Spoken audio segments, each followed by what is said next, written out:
Good morning, everyone. It's good to see you all. Earlier this summer, I had what I will euphemistically call, for sermon purposes, the pleasure of sitting next to my 5-year-old son on his first flight. Those of you who know my particular 5-year-old will understand that he could have made that really, really hard on us. But he didn't. In large part, it was a pleasure, thanks in large part to the miraculous advances in portable handheld entertainment.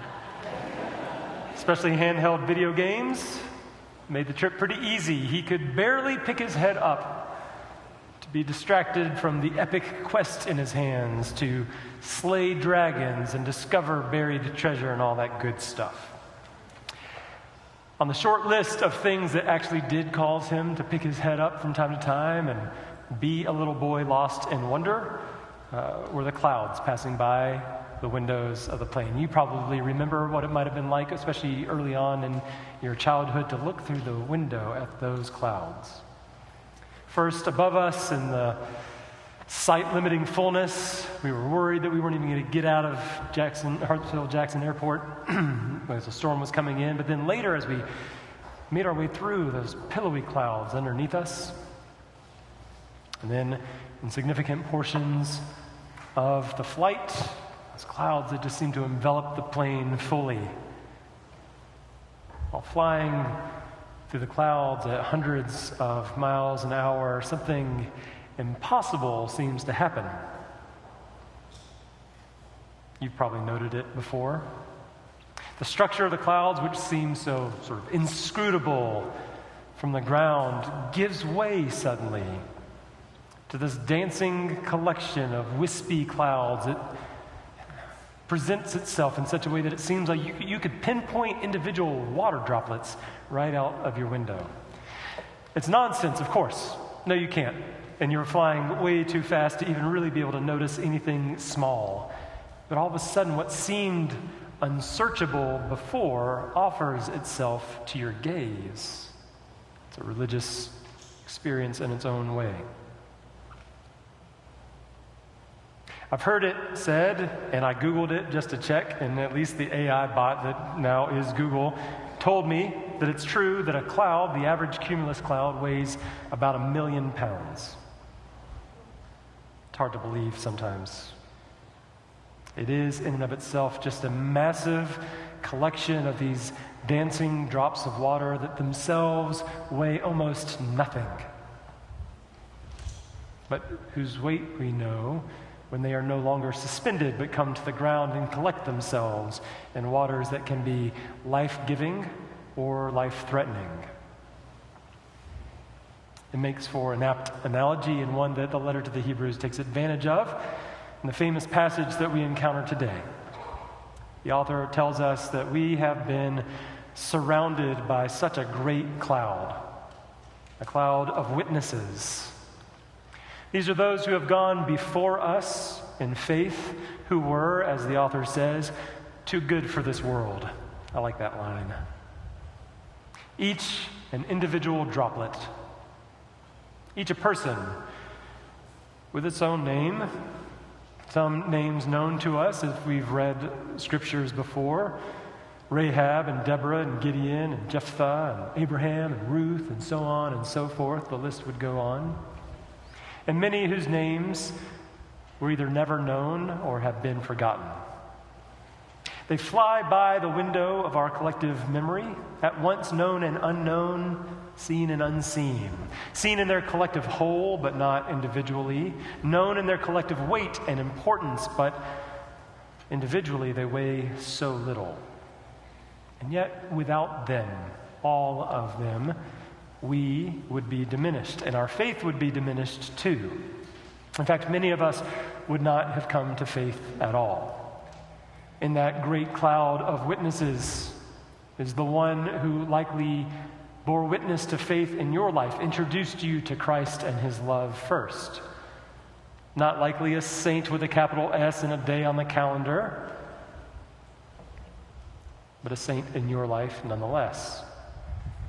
Now, this is starting to sound a little bit like an All Saints Day sermon. I'm not really going there, but typically we remember people like that on All Saints Sunday, the Sunday after November 1st, the first Sunday in November. We present our golden halos to those whom we have loved but see no longer.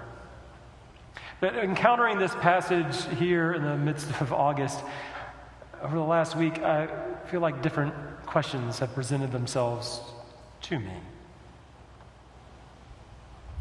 One question, I ask this one first, is who is bearing witness to faith in your life right now? Not someone that has gone on to glory. Someone right now, as you zoom by at the speed of life, just that water droplet that you happen to notice. Or have you been looking out the window at all? Like me, perhaps, and like my son, maybe you are distracted by your own screens, by your own devices, by your own epic quests. As I've pondered that question over the last week, I've tried to pay a little bit closer attention. That's part of the spiritual work that we have to do from time to time, is just notice.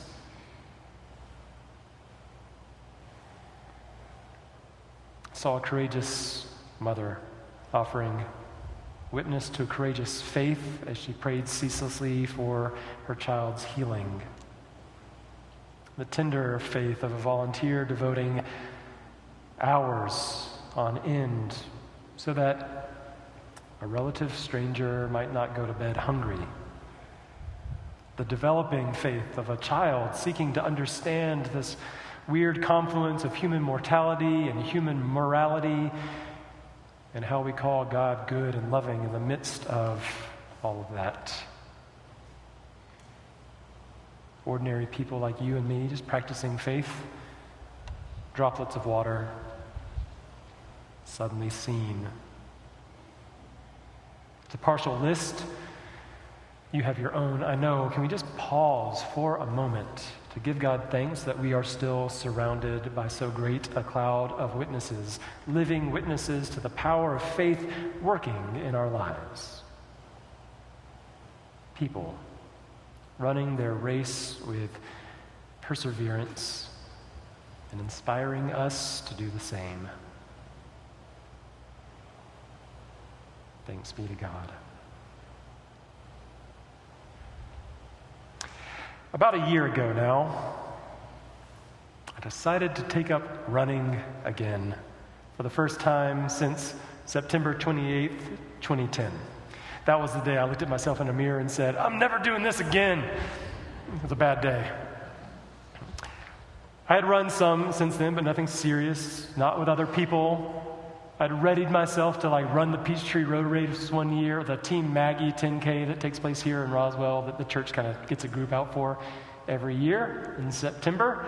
And then I would take an 11-month off season to recover. I got the strategies all up here. I can share them with you sometime if you need them. But I don't know, less than a year ago, I started running with a group of people on Saturday mornings. They call them run clubs now. I've learned so much from this incredible group of people. I weekly find them inspiring. They are like a church small group for me. I have no doubt that they will make their way into many other sermons some other day. But I've noticed that when I go out for a solo training run in the heat in the hills here in North Fulton County, especially this summer, I have from time to time slowed down and then realized, there's really no point in trying to run anymore. That's when only both feet come off the ground. If I can just slow down a little bit more, I could walk. One foot always in contact with the ground. And then I could walk home, take the shortcut, and be back in the air conditioning in no time. That has also worked out pretty well. But it doesn't happen on Saturdays. On Saturdays, I'm surrounded by this team.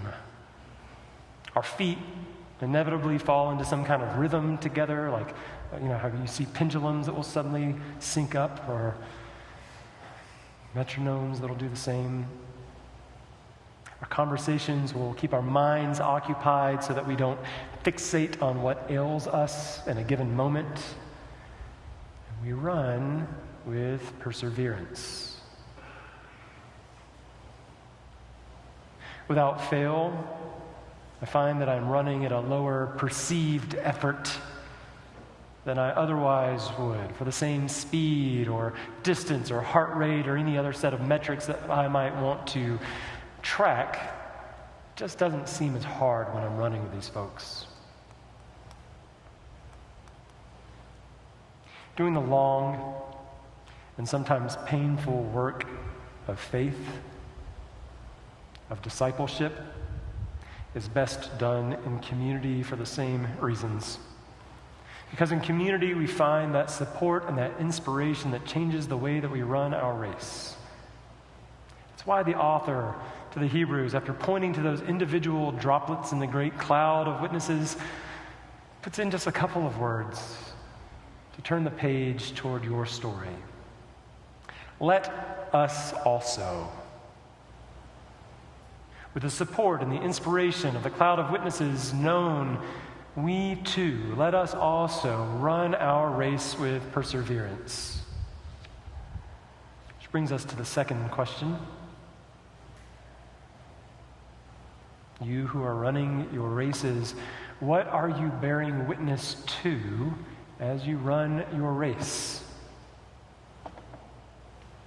Earlier, the question was really about what you see when you stare out your window at the clouds passing by.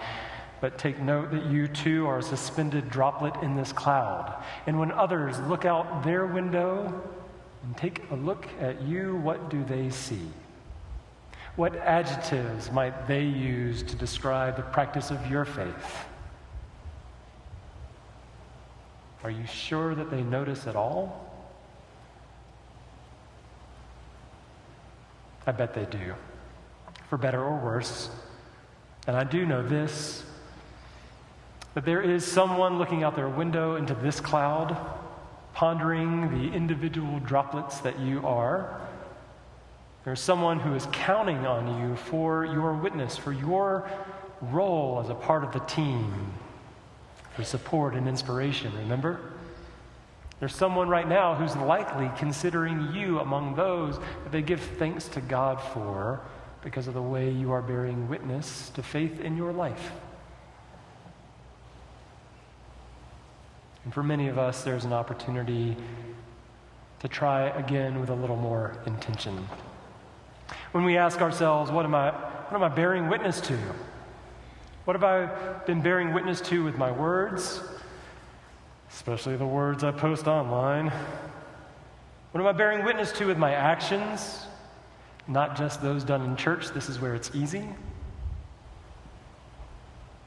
What am I bearing witness to in the way that I am running my race? Whatever my answer might have been about the week that has just gone before us, there is the week ahead of us now as well. And this is our opportunity to reset and reorient and reconsider. And to take the letter to the Hebrews as a driver towards some new answers. I think the author to the letter of the Hebrews would say, let's not take for granted that every moment of our lives, every choice that we make, every choice that we don't even recognize that we have made is bearing witness to something. And we have the opportunity to bear witness to our deepest values, our closely held hopes, and the presence of faith and love in our lives, if we choose to. I think the author would also say, don't take your running shoes off. Don't walk home. Do not run alone. It's a long race we run together. It's easy to get weary, and there's plenty that wearies us in this world. A couple verses after the passage that we read today, the letter says, do not grow weary and do not lose heart. Let us not grow weary.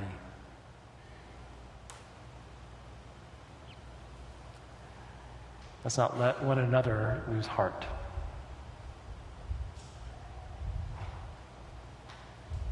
But let us be witnesses to one another, for one another, and together be suspended, dancing together, individual droplets in this great cloud of witnesses. Amen.